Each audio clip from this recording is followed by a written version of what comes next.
L'homme que Dieu a rejeté? L'histoire de accent aigu Ésaü. L'histoire que je vais vous partager aujourd'hui est celle d'un homme dont la vie fut façonnée par ses choix impulsifs et ses désirs momentanés. Un homme qui, tenant dans ses mains le privilège de la primogéniture, l'a échangé pour un simple bol de nourriture. Comment un droit aussi précieux peut-il être abandonné si facilement? Comment les décisions d'un instant peuvent-elles déterminer le cours d'une vie entière? Entrons ensemble dans le récit tumultueux d'Ésaü, un homme dont l'histoire nous enseigne la valeur des choix que nous faisons et leurs conséquences éternelles. Dans les pages anciennes de la Genèse se déroule le récit de deux frères dont les destins entrecroisés allaient façonner l'histoire de nations entières. Leur histoire commence avant même leur naissance, lorsque leur mère Rebecca, épouse du patriarche Isaac, portait en son sein deux vies qui se bousculaient déjà. Rebecca avait longtemps prié pour avoir un enfant. Pendant 20 années, elle et Isaac avaient attendu, espéré, supplié le Seigneur. Quand enfin elle conçut, sa joie fut immense. Mais cette joie se mêla rapidement d'inquiétude.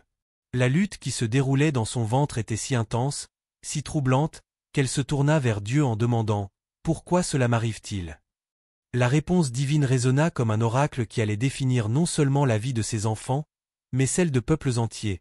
2 nations sont en ton sein, et 2 peuples se sépareront au sortir de tes entrailles. Un de ces peuples sera plus fort que l'autre, et le plus grand servira le plus petit.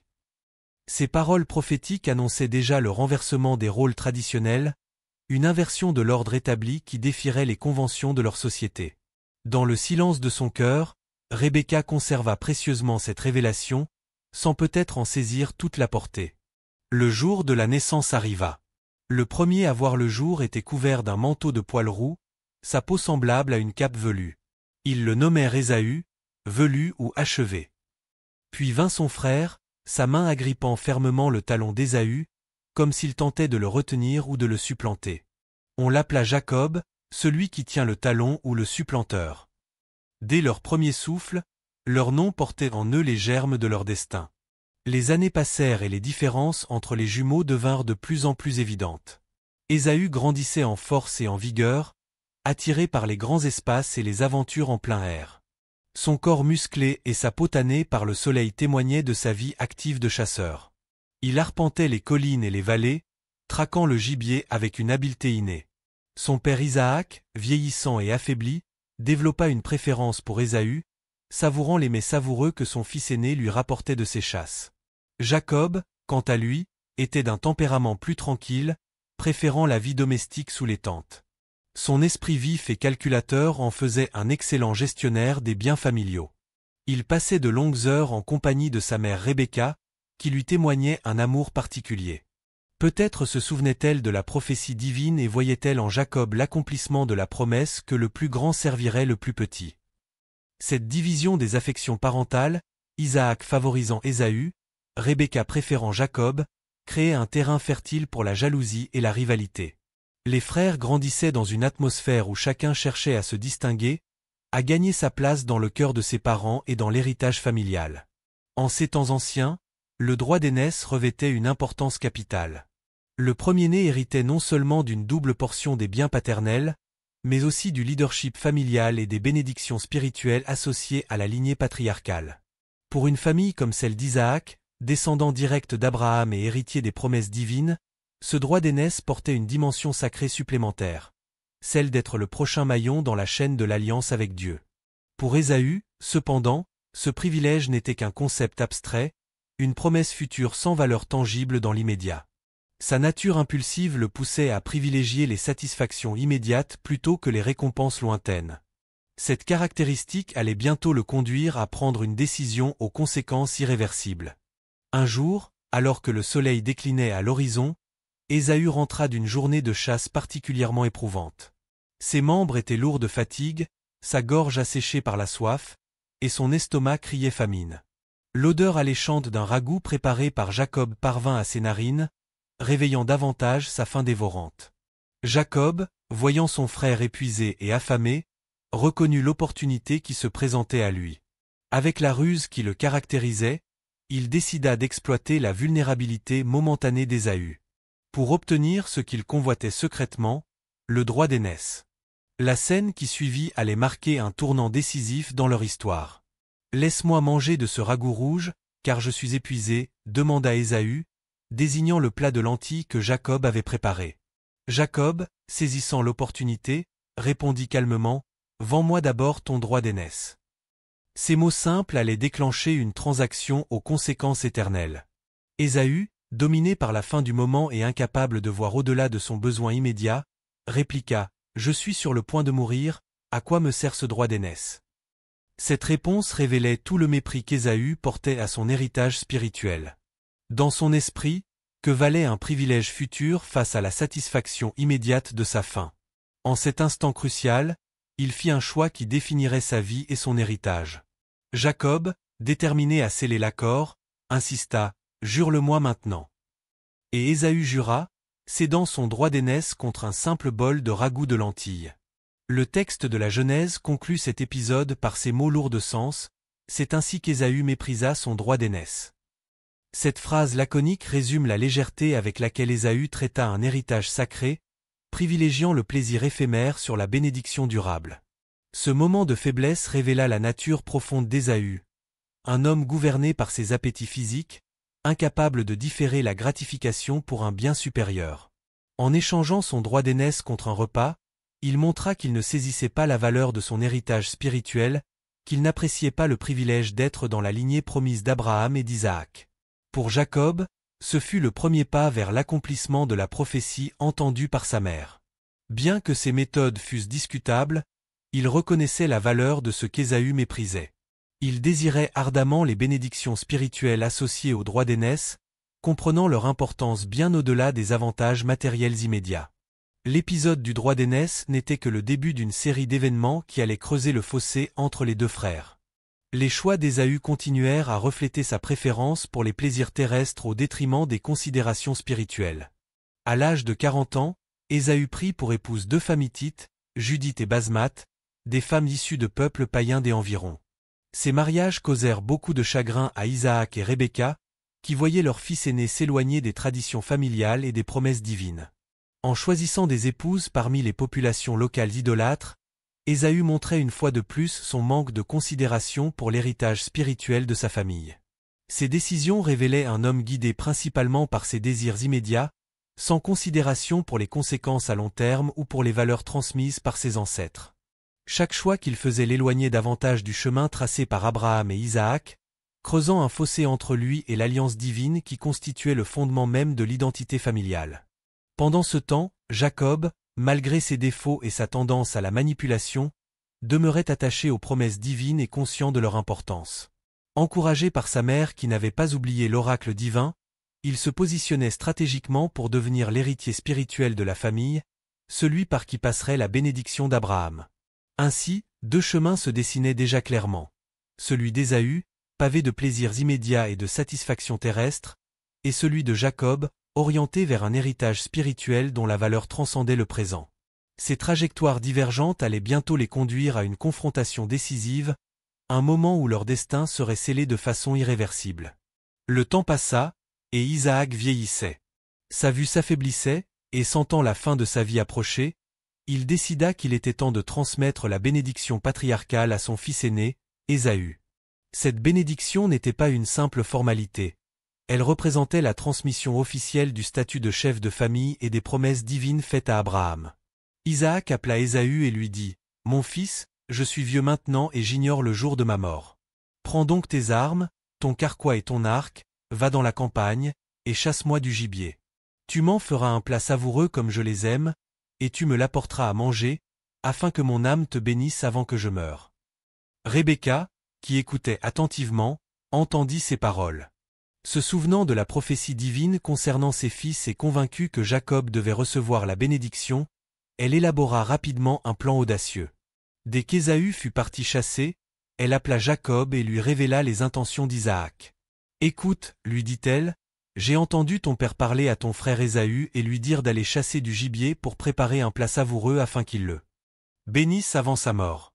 Maintenant, mon fils, écoute-moi et fais ce que je te dis. Va prendre dans le troupeau 2 bons chevreaux, et j'en ferai pour ton père un plat savoureux comme il les aime. Tu le porteras à ton père pour qu'il le mange, afin qu'il te bénisse avant sa mort. Jacob, conscient du risque, exprima son inquiétude. « Mon frère Ésaü est un homme velu, et moi j'ai la police. Si mon père me touche, il verra que je l'ai trompé, et j'attirerai sur moi la malédiction au lieu de la bénédiction. » Sa mère répondit avec détermination. « Que cette malédiction retombe sur moi, mon fils. Écoute-moi seulement et va me chercher ces chevreaux. » Rebecca prépara le repas exactement comme Isaac l'aimait. Puis, elle prit les vêtements d'Ésaü et en habilla Jacob. Elle couvrit ses mains et son cou de peau de chevreau pour simuler la pilosité caractéristique d'Ésaü. Ainsi déguisé, Jacob se présenta devant son père avec le plat préparé. « Mon père, dit-il. »« Me voici, répondit Isaac. »« Qui es-tu, mon fils ?» Jacob répondit, « Je suis Ésaü, ton premier-né. J'ai fait ce que tu m'as dit. Lève-toi, assieds-toi, et mange de mon gibier, afin que ton âme me bénisse. » Isaac, perplexe par la rapidité avec laquelle Ésaü était revenu de la chasse, questionna, « Comment as-tu trouvé si vite, mon fils ?»« L'Éternel, ton Dieu, a fait venir le gibier devant moi, » répondit Jacob, invoquant le nom de Dieu pour renforcer sa tromperie. Toujours méfiant, Isaac demanda à son fils de s'approcher pour le toucher. « La voix est celle de Jacob, murmura-t-il, mais les mains sont celles d'Ésaü. » Il palpa les bras velus de Jacob, et trompé par le déguisement, se convainquit finalement qu'il s'agissait bien d'Ésaü. Après avoir mangé et bu, Isaac demanda à son fils de s'approcher pour l'embrasser. En sentant l'odeur des vêtements d'Ésaü que portait Jacob, il fut définitivement persuadé et prononça la bénédiction. « Voici, l'odeur de mon fils est comme l'odeur d'un champ que l'Éternel a béni. Que Dieu te donne de la rosée du ciel et de la graisse de la terre, du blé et du vin en abondance.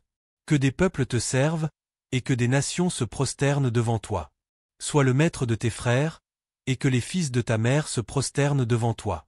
Maudit soit quiconque te maudira, et béni soit quiconque te bénira. » À peine Isaac avait-il achevé de bénir Jacob, à peine Jacob était-il sorti de la présence de son père, qu'Ésaü revint de la chasse. Lui aussi prépara un plat savoureux et l'apporta à son père en disant, « Que mon père se lève et mange du gibier de son fils, afin que ton âme me bénisse. » Isaac, confus, demanda, « Qui es-tu » ? Je suis ton fils aîné, Ésaü, répondit-il. Isaac fut saisi d'une grande frayeur et s'écria, « Qui est donc celui qui a chassé du gibier et me l'a apporté ? J'ai mangé de tout avant que tu viennes, et je l'ai béni. Et il sera béni. » Quand Ésaü entendit ces paroles, il poussa un grand cri plein d'amertume et dit à son père, « Bénis-moi aussi, mon père. » Isaac répondit avec regret, « Ton frère est venu avec ruse, et il a pris ta bénédiction. » Ésaü dit alors, « N'est-ce pas avec raison qu'on l'a nommé Jacob le supplanteur ? Car il m'a supplanté 2 fois. Il a pris mon droit d'aînesse, et voici maintenant qu'il a pris ma bénédiction. » Puis il ajouta, « N'as-tu pas réservé une bénédiction pour moi ?» Isaac répondit à Ésaü, « Je l'ai établi ton maître, je lui ai donné tous ses frères pour serviteurs, je l'ai pourvu de blé et de vin. Que puis-je faire pour toi, mon fils ?»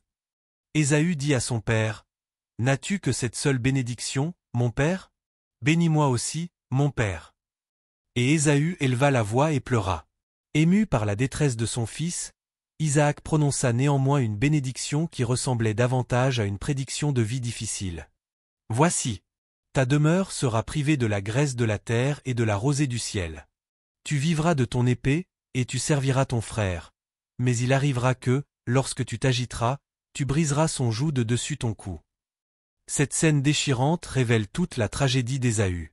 Après avoir méprisé son droit d'aînesse, il réalise trop tard sa valeur lorsqu'il en est définitivement privé. Ses larmes, bien que sincères, viennent après des choix qui ont démontré son indifférence envers les choses spirituelles. Le texte sacré nous enseigne dans l'Épître aux Hébreux chapitre 12 verset 16 que Ésaü était un profane qui, pour un seul plat, vendit son droit d'aînesse. La douleur d'Ésaü se transforma rapidement en une colère brûlante dirigée contre son frère. Les larmes versées devant son père se cristallisèrent en une haine viscérale envers Jacob. Dans son cœur meurtri, un projet sinistre commença à prendre forme. Il attendrait la mort de son père, puis tuerait Jacob pour se venger de la double tromperie dont il avait été victime. « Les jours du deuil de mon père vont approcher, se dit-il, et alors je tuerai Jacob, mon frère. » Ce n'étaient pas des paroles en l'air, mais l'expression d'une résolution ferme qui transparaissait dans chaque regard qu'il jetait à son frère.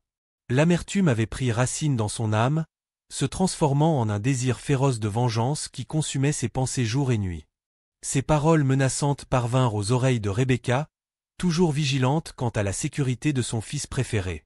Comprenant l'imminence du danger, elle convoqua Jacob pour lui révéler les intentions meurtrières d'Ésaü et lui proposer un plan d'évasion. « Ton frère Ésaü veut se venger en te tuant, » lui dit-elle d'une voix urgente. « Maintenant, mon fils, écoute ma voix. Lève-toi, fuis chez mon frère Laban à Charan. Tu resteras quelque temps auprès de lui, jusqu'à ce que la fureur de ton frère s'apaise, jusqu'à ce que sa colère se détourne de toi et qu'il oublie ce que tu lui as fait. Alors je te ferai revenir. Pourquoi serais-je privé de vous deux en un même jour ?» Cette dernière phrase révèle la complexité des émotions maternelles de Rebecca. Elle craint non seulement pour la vie de Jacob, mais aussi pour le destin d'Ésaü, qui deviendrait un meurtrier s'il mettait son projet à exécution. En un seul jour, elle pourrait perdre ses deux fils, l'un physiquement, l'autre moralement. Pour justifier le départ de Jacob auprès d'Isaac sans révéler la véritable raison, Rebecca évoqua un autre sujet de préoccupation, le choix d'une épouse pour leur fils cadet. « Je suis dégoûtée de la vie à cause des filles de Heth, » dit-elle à Isaac, faisant référence aux épouses hittites d'Ésaü. Si Jacob prend une femme parmi les filles de Heth, comme celle-ci, parmi les filles du pays, à quoi me sert la vie? Cette stratégie toucha une corde sensible chez Isaac, également préoccupé par les mariages d'Ésaü avec des femmes étrangères à leur foi. Il appela donc Jacob, le bénit à nouveau, et lui donna cet ordre: « Tu ne prendras pas une femme parmi les filles de Canaan. Lève-toi, va à Padan-Aram, dans la maison de Bethuel, père de ta mère, et prends une femme parmi les filles de Laban, frère de ta mère. » Ainsi, Jacob quitta la maison paternelle, non seulement pour échapper à la colère meurtrière de son frère, mais aussi pour obéir à ses parents et chercher une épouse au sein de sa propre famille. Ce départ marquait le début d'un exil qui allait durer de nombreuses années, une période de séparation et de transformation tant pour Jacob que pour Ésaü. Tandis que Jacob s'éloignait, Ésaü demeurait avec sa colère et son amertume. Voyant que ses épouses hittites déplaisaient à son père, et comprenant peut-être tardivement l'importance des traditions familiales, il prit pour troisième femme Mahalath, fille d'Ismaël. Ce geste, bien qu'insuffisant pour réparer les dommages causés par ses choix antérieurs, témoignait d'une certaine prise de conscience de la part d'Ésaü. Ainsi, les chemins des deux frères se séparèrent, chacun portant le poids de ses propres choix et devant faire face aux conséquences de ses actions. Pour Ésaü, le défi serait de surmonter l'amertume et la rancéure qui obscurcissaient son âme, tandis que Jacob devrait apprendre l'humilité et la confiance en Dieu au cours de son long exil. Les années passèrent lentement pour Jacob loin de sa terre natale. Son séjour chez son oncle Laban à Charan s'avéra être une période d'apprentissage difficile mais formatrice. Celui qui avait trompé son frère et son père fit l'expérience amère de la tromperie lorsque Laban lui substitua Léa à Rachel lors de sa nuit de noces. Jacob, qui avait profité de la cécité de son père, fut à son tour victime d'un subterfuge dans l'obscurité. « Qu'est-ce que tu m'as fait ?» protesta Jacob auprès de Laban le matin suivant. « N'est-ce pas pour Rachel que j'ai servi chez toi? Pourquoi m'as-tu trompé ?» La réponse de Laban révélait une ironie mordante: ce n'est pas la coutume dans notre pays de donner la cadette avant l'aîné. Cette référence à peine voilée à la propre usurpation de Jacob devait résonner profondément en lui. Malgré cette déception, Jacob accepta de travailler cette année supplémentaire pour obtenir Rachel, qu'il aimait profondément. Au fil des années, il devint père de nombreux enfants, et sa richesse s'accrut considérablement. Mais même au milieu de cette prospérité, le souvenir de son frère et de sa terre natale ne le quittait pas. Après 20 ans d'exil, Dieu parla à Jacob: « Retourne au pays de tes pères et dans ton lieu de naissance, et je serai avec toi. » Cette instruction divine marquait le début d'un nouveau chapitre dans la vie de Jacob, celui qui le confronterait à son passé et aux conséquences de ses actions. Le retour vers Canaan ne fut pas sans appréhension pour Jacob. La perspective de revoir Ésaü après toutes ces années ravivait la peur de sa vengeance. Cette crainte s'intensifia lorsqu'il apprit qu'Ésaü venait à sa rencontre avec 400 hommes. Était-ce une armée rassemblée pour l'anéantir, lui et sa famille? Dans sa détresse, Jacob se tourna vers Dieu dans une prière sincère: « Dieu de mon père Abraham, Dieu de mon père Isaac, Je suis trop petit pour toutes les grâces et pour toute la fidélité dont tu as usé envers ton serviteur. Délivre-moi, je te prie, de la main de mon frère, de la main d'Ésaü, car je crains qu'il ne vienne me frapper, avec les mères et les enfants. » Cette prière révélait un Jacob transformé, conscient de sa dépendance envers Dieu et de son indignité face à la miséricorde divine. Loin était l'homme rusé et calculateur qui avait quitté Canaan 2 décennies plus tôt. Les épreuves et les bénédictions vécues pendant son exil l'avaient amené à une humilité authentique et à une foi profonde. La nuit précédant sa rencontre avec Ésaü, Jacob vécut une expérience spirituelle intense.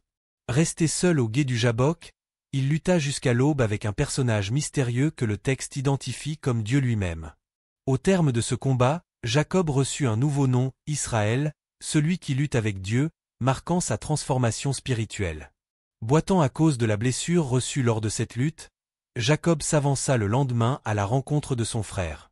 Il arrangea sa famille en groupe, plaçant en avant les servantes et leurs enfants, puis Léa et ses enfants, et enfin Rachel et Joseph en arrière, comme pour les protéger davantage. Lui-même prit les devants et se prosterna cette fois jusqu'à terre en s'approchant de son frère. La scène qui suivit défia toutes les attentes de Jacob. Au lieu de la vengeance redoutée, ce fut la réconciliation qui l'attendait. Ésaü courut à sa rencontre, l'embrassa, se jeta à son cou et le baisa.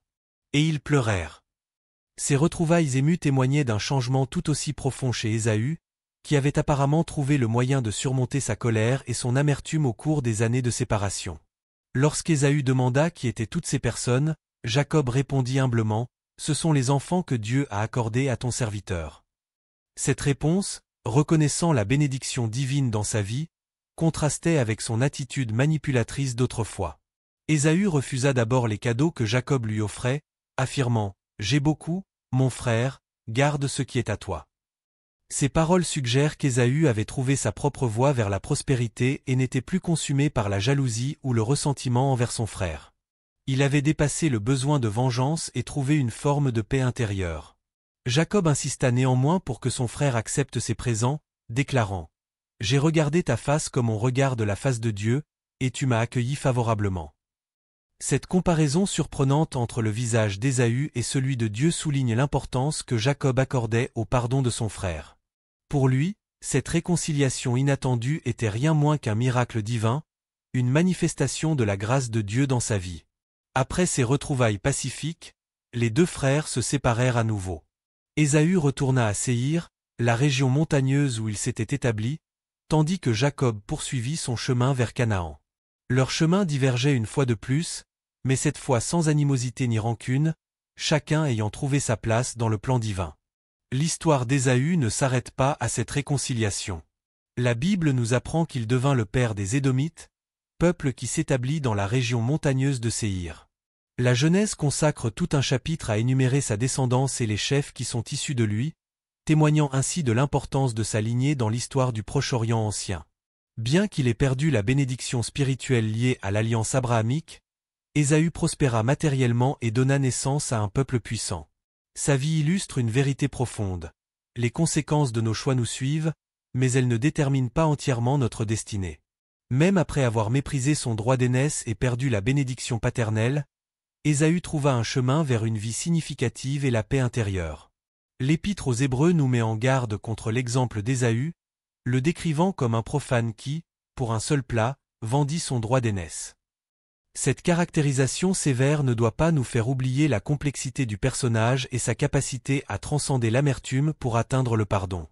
Si les premières décisions d'Ésaü révèlent une nature impulsive et matérialiste, sa réconciliation avec Jacob montre une maturité spirituelle et émotionnelle acquise au fil du temps. L'histoire d'Ésaü et Jacob nous enseigne que nos choix ont des conséquences, parfois irréversibles, mais qu'ils ne définissent pas entièrement qui nous sommes ou qui nous pouvons devenir. La vie est un parcours de croissance et de transformation, où même les erreurs les plus graves peuvent ouvrir la voie à une sagesse plus profonde.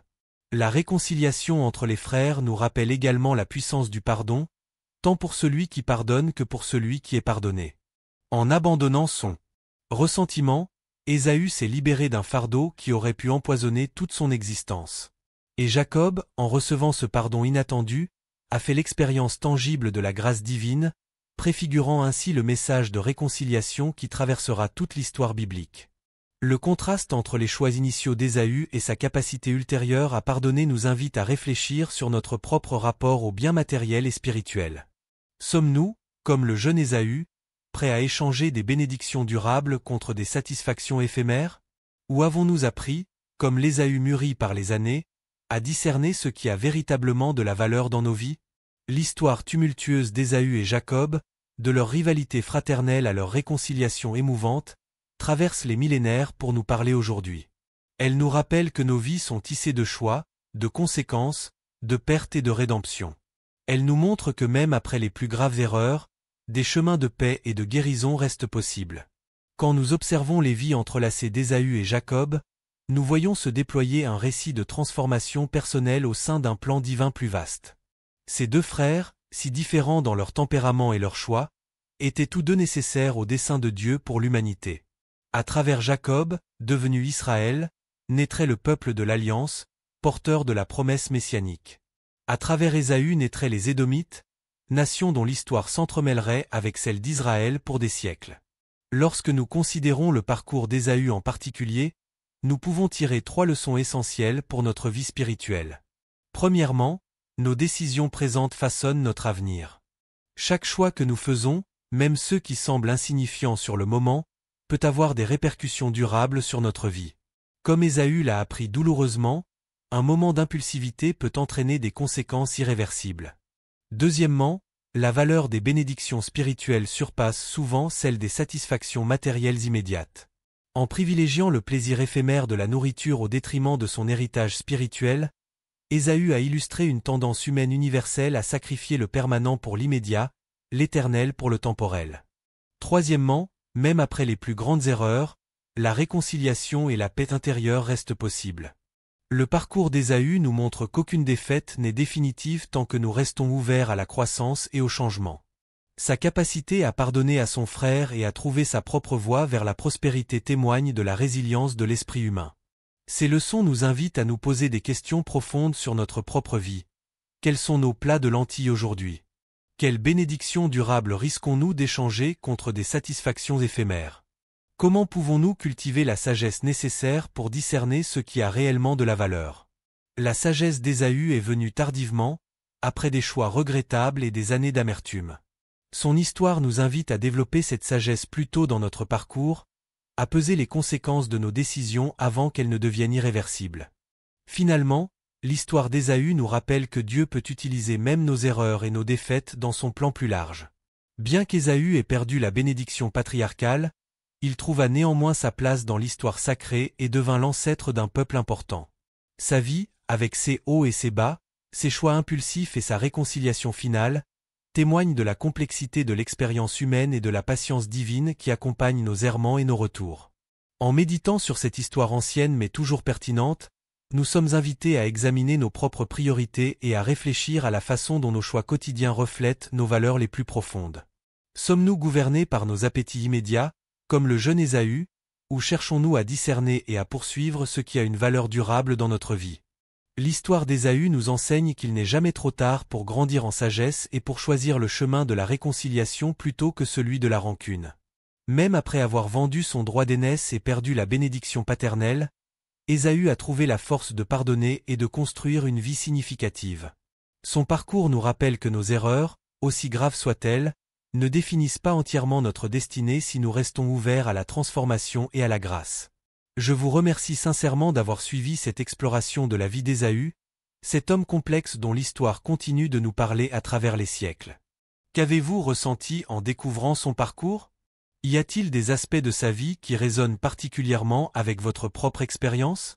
Partagez vos réflexions dans les commentaires. Ci-dessous, et si ce récit vous a touché, n'hésitez pas à vous abonner à la chaîne Histoire biblique pour découvrir d'autres récits qui illuminent la profondeur de l'expérience humaine à travers le prisme des textes sacrés. Ensemble, continuons à explorer ces histoires anciennes qui nous aident à mieux comprendre notre propre cheminement spirituel.